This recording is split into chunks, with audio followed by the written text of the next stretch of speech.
थे। गाजर की खीर पककर तैयार थी। मीठू जी, हम खीर खाने से पहले नदी से पानी पी आते हैं। हाँ हरियाली, थोड़ी सी खीर कटोरी में डाल लो, हम जाते हुए चिड़िया को भी दे जाएंगे। फिर हरियाली तोती एक कटोरी में खीर डाल लेती है और दोनों पति पत्नी घर से निकलते हैं। चिड़िया चिड़िया बहन, दरवाजा खोलो। रानू चिड़िया दरवाजा खोलती है। मिठू भैया, ये तो मीठी खीर की खुशबू आ रही है। हाँ चिड़िया बहन, मैंने और तुम्हारे भाई ने मिलकर आज गाजर की मीठी खीर बनाई है। सोचा तुम्हें भी देते जाए। हरियाली बहन, मेरे बच्चों को तो गाजर की खीर बहुत पसंद है। उड़ती हुई गोरिका भी मिठू तोते के घर के पास से गुजरती है। ये खुशबू कहाँ से आ रही है? अरे, ये तो मीठी खीर की खुशबू है। देखती हूँ किसके घर में खीर बन रही है। फिर गोरिका भी कबूतर के घर जाती है और वो दरवाजे पर जोर जोर से दस्तक देती है। गोरी, मैं सो रहा था, बताओ क्या काम है। कबूतर, मेरे सुंदर भैया, आज तुमने खाने में क्या बनाया है? मेरे पास तो सरसों के बीज थे, मैं तो वो खाकर सो गया था। गंदी आंखों वाले कबूतर, कभी कुछ और भी खा लिया करो। जब देखो सरसों के बीज ही खाते रहते हो। मेरी मर्जी, मेरा दिल जो करेगा मैं वही खाऊंगा, तुझे क्या है काली कवि। फिर गोरिका भी वहाँ से उड़ती है और मिठू तोते के दरवाजे पर जाकर जोर जोर से दस्तक देती है। लेकिन घर पर कोई नहीं था, इसलिए दरवाजा कोई नहीं खोलता। यहाँ खुशबू बहुत तेज है, लगता है मोटी चोंच वाले ने ही बनाई है मीठी खीर। खिड़की से देखती हूँ। फिर गोरिका भी खिड़की से देखती है तो चूल्हे पर मीठी खीर की हंडिया पड़ी थी। अरे, घर पर तो कोई नहीं है। तोता और तोती के आने से पहले मैं इनकी ये मीठी खीर खा लेती हूँ। गोरिका भी बहुत मुश्किल से खिड़की के रास्ते मिठू तोते के घर में घुस जाती है और जाकर गाजर की खीर खाने लगती है। खीर बहुत स्वादिष्ट थी। गोरिका भी खुद को रोक नहीं पाती, इसलिए वो सारी हंडिया ही खाली कर देती है। गोरिका भी वहाँ से जाने ही वाली थी कि दरवाजा खुलता है। मिठू तोता और हरियाली तोती अपने घर के अंदर आते हैं। गोरिका भी भागकर अलमारी के पीछे छुप जाती है। मिठू जी, हंडिया तो खाली है, हमारी मीठी खीर कहाँ गई? मिठू तोता रोने लग जाता है। हरियाली, कोई चोर हमारी खीर चुरा कर भाग गया। कौन है वो चोर? मुझे तो उस काली कवि पर ही शक है, वही दूसरों के घरों में झांक झांक कर देखती है। मैं छोड़ूंगा नहीं उस काली कवि को, मैं उसके पंख तोड़ दूंगा। गोरिका भी अलमारी के पीछे छुपी सब कुछ सुन रही थी और डर रही थी। मिठू तोता एक लाठी उठाता है और गुस्से में गोरिका भी को पूरे जंगल में ढूंढने लगता है। मिठू को पूरे जंगल में गोरी कहीं भी दिखाई नहीं देती। दिखाई भी तो कैसे देती, गोरी तो मिठू के घर में ही छुपी हुई थी। मिठू, मिठू भैया, तुम यहाँ क्या कर रहे हो और ये लाठी क्यों उठा रखी है? चिड़िया बहन, वो काली कवि मेरी खीर खा गई। मैंने कई दिनों बाद कितने शौक से मीठी खीर बनवाई थी, वो सारी की सारी ही खा गई। मिठू भैया, ऐसे गोरी पे शक ना करो, हो सकता है कि कोई और चोर चुरा कर ले गया हो। चिड़िया बहन, ये काम गोरी का ही है, मैं और मेरी पत्नी बहुत भूखे हैं। मिठू भैया, आप गुस्सा जाने दें, आप चले, मैं आपके लिए दाना लेकर आती हूँ। फिर मिठू तोता वहाँ से अपने घर चला जाता है और रानू चिड़िया अपने घर जाती है। वो दाना उठाती है और मिठू तोते के घर जाती है। हरियाली तोती और मिठू तोता वो दाना खा लेते हैं। हरियाली बहन और मिठू भैया, आप दोनों चिंता ना करो, मैं आप दोनों के लिए मीठी खीर बनाकर भेज दूंगी। उधर गोरिका भी के पेट में भी अब दर्द शुरू हो जाता है, क्योंकि उसने खीर की पूरी हंडिया जो खा ली थी। जब दर्द बर्दाश्त से बाहर हो जाता है तो गोरिका भी की चीख निकल जाती है। बचाओ बचाओ, मेरे पेट में बहुत दर्द है। हरियाली तोती, मिठू तोता और चिड़िया डर जाते हैं। अरे, ये अलमारी के पीछे कौन है? जब वो जाकर देखते हैं तो वहाँ गोरिका भी गिरी हुई रो रही थी।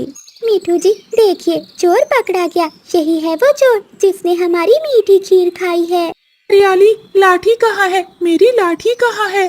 चिड़िया बहन, मुझे बचा लो, मैं तो पहले से ही मरी हुई हूँ। मेरे पेट में बहुत दर्द है, मैं दर्द से मर रही हूँ, मुझे बचा लो। मिठू भैया अब जाने दें, जाकर जल्दी से बुलबुल डॉक्टर को बुला कर लाएं। मेरी खीर खाई काली कव्वी ने, अब मैं इसका इलाज भी करवाऊं? मिठू जी जल्दी जाएं, वरना ये मर जाएगी।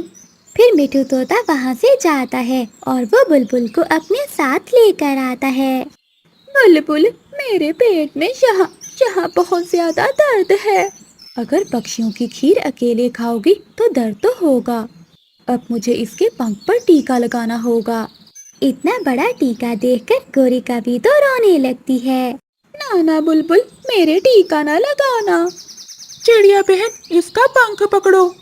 फिर रानू चिड़िया गोरी कभी का पंख पकड़ती है और मिठू तोता पूंछ पकड़ता है और बुलबुल डॉक्टर एक बड़ा टीका गोरी कभी के पंखों में लगा देती है।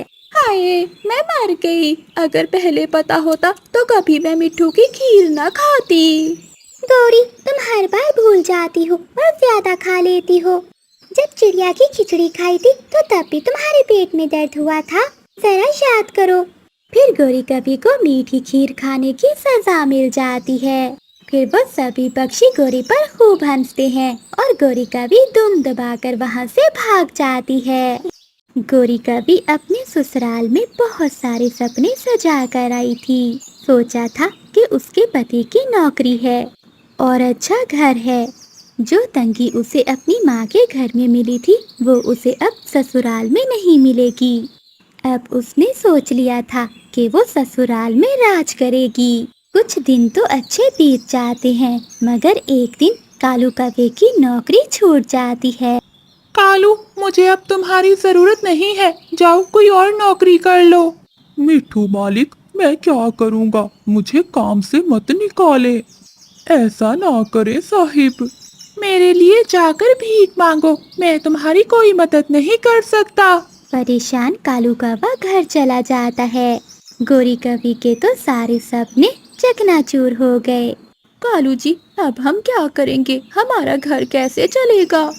कल को हमारे बच्चे भी होंगे, हम कहाँ से खाएंगे? गौरी, मैं क्या करूं? मुझे तो कुछ भी समझ नहीं आ रहा। मैं क्या करूं? मुझे कुछ भी समझ नहीं आ रहा। मुझे तो और भी कोई काम नहीं आता। ऐसी जिंदगी से तो मौत अच्छी है। नाना पति जी, ऐसी बातें ना करें आप। ऐसे ही कुछ दिन गुजर जाते हैं। कुछ दिनों के बाद गोरी कव्वी एक अंडा देती है। अंडे में से एक छोटी बेटी कव्वी निकलती है जो बहुत सुंदर थी। माँ, भूख लगी है, कुछ खाने को दो, मैं बहुत भूखी हूँ। मम्मा गोरी अपना मुंह दूसरी ओर करके रोने लगती है। गोरी का पति घर के बाहर एक डाल पर बैठा हुआ था। गोरी कव्वी वहाँ जाती है। कालू जी, अंडे से हमारी बच्ची बाहर निकल आई है और वो कुछ खाने के लिए मांग रही है। मुझे बताइए, मैं क्या दूं उसे? तुम चिंता ना करो, मैं अभी कुछ करता हूँ। फिर कालू कव्वा अपने घर से निकलता है।